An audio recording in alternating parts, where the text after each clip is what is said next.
vous avez choisi donc de parler beaucoup de la ville de Charleroi. Est-ce que c'est parce que, comme la ville a le vent en poupe en ce moment, vous avez décidé de surfer sur la vague? C'était dans le même temps, en fait. C'était deux idées, ça s'est fait en même temps, donc oui, on peut dire ça.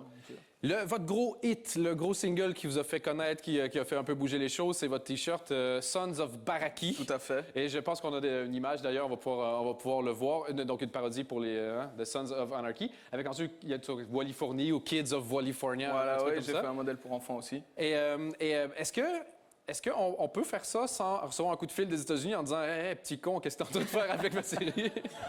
Oui, dans le sens où c'est une parodie. Okay. Donc, je ne reproduis pas le T-shirt des Sons of Anarchy. Donc, il n'y a pas de problème de ce côté-là. C'est ça, le jeu. Mais si Kurt Sutter veut m'appeler pour jouer dans une de ses séries, il n'y a pas de problème. Mais vous travaillez déjà le look en plus? Voilà, j'ai un petit peu le look, donc il manque plus que la moto. On y travaille aussi. Ouais, avec les t-shirts, vous allez vendre des motos. Harley Davidson, en veux-tu, en voilà. Et je voulais vous accueillir parce que j'ai trouvé vraiment chouette les t-shirts. Ça paraît pas parce que les gens ici pensent que je m'habille en costard, mais c'est le même depuis 2 ans. Donc vraiment, il n'y a pas... J'aime bien ce genre de truc-là. Et vous en avez plusieurs. Donc le fait d'avoir vu le Sons of Baraki a permis de s'intéresser au reste de la collection. Tout à fait. Et d'ailleurs, on en a quelques-uns à présenter ce soir. Et vous accueillir notre top modèle, top biche suédoise qui est avec nous ce soir.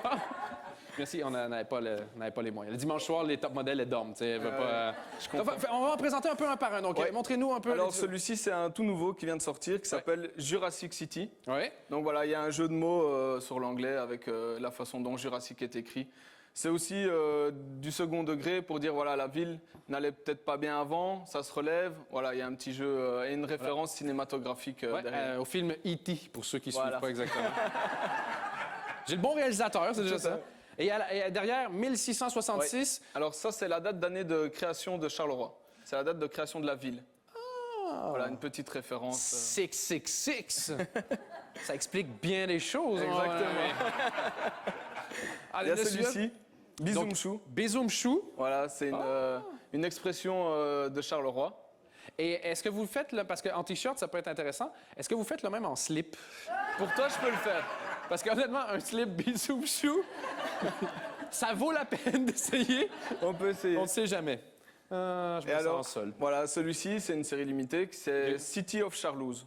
Donc Charlouse, c'est une façon d'appeler Charleroi, tout simplement. Charlouse. Charlouse. Et lose en anglais, ça veut dire quoi? Perdant. OK. Mais c'est pas écrit de la même façon. De la même orthographe, mais voilà, la sonorité y est. C'est aussi un pied de nez pour dire on n'est pas... Enfin, ça signifie on est perdant, mais pas vraiment. Voilà. Se réapproprier finalement la mauvaise réputation qu'il peut y avoir dans la ville. Et la retourner d'une façon positive, grâce à, entre autres, plein d'actions culturelles, comme on a pu voir dans le reportage du Centre de l'Éden, qui parce que vous, c'est ça. les créateurs. Voilà, vous êtes sortis, je veux dire, entre guillemets, plus ou moins de nulle part. C'est-à-dire qu'à la base, vous faites ça de votre côté et on pouvait que sur Internet commander vos trucs. Ouais. Et du coup, ils ont dit, on va ouvrir quelque chose, mettre les T-shirts un peu en avant. Ça s'est fait vraiment des deux côtés. Et puis, comme on se connaît, ils m'ont proposé de faire partie du projet. J'ai accepté tout de suite, forcément. Ouais. Et voilà, depuis, la boutique prend vraiment de l'ampleur grâce à tous les créateurs qui sont dedans, forcément.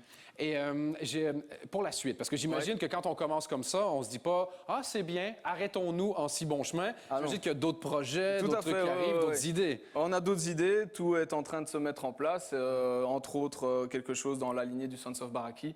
Voilà, il y a des tas d'idées qui dorment pour l'instant et qui n'attendent qu'une chose, c'est d'être mise en avant. D'éclore et d'honneur. Voilà. Et donc, à la base, c'est ça, on parlait un petit peu en coulisses. Et moi, j'ai vu Sons of Baraki, je me disais, cool, des t-shirts comiques. Ouais. Et après ça, j'ai vu votre look, je fais, OK, non, c'est pas un humoriste pour t-shirt. Non, pas du tout.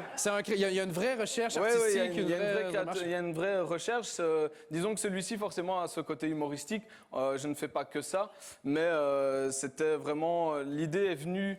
J'ai été soutenu par des amis quand je leur ai balancé l'idée, qui m'ont dit, il faut que tu fasses absolument le t-shirt, tu vas voir, tu vas en vendre. J'étais pas convaincu au début, mais voilà, ça a changé depuis quelques mois. Et notamment, j'ai un petit quelque chose pour toi pour aujourd'hui. Ah, chouette, une boîte. J'en avais plus à la maison, justement.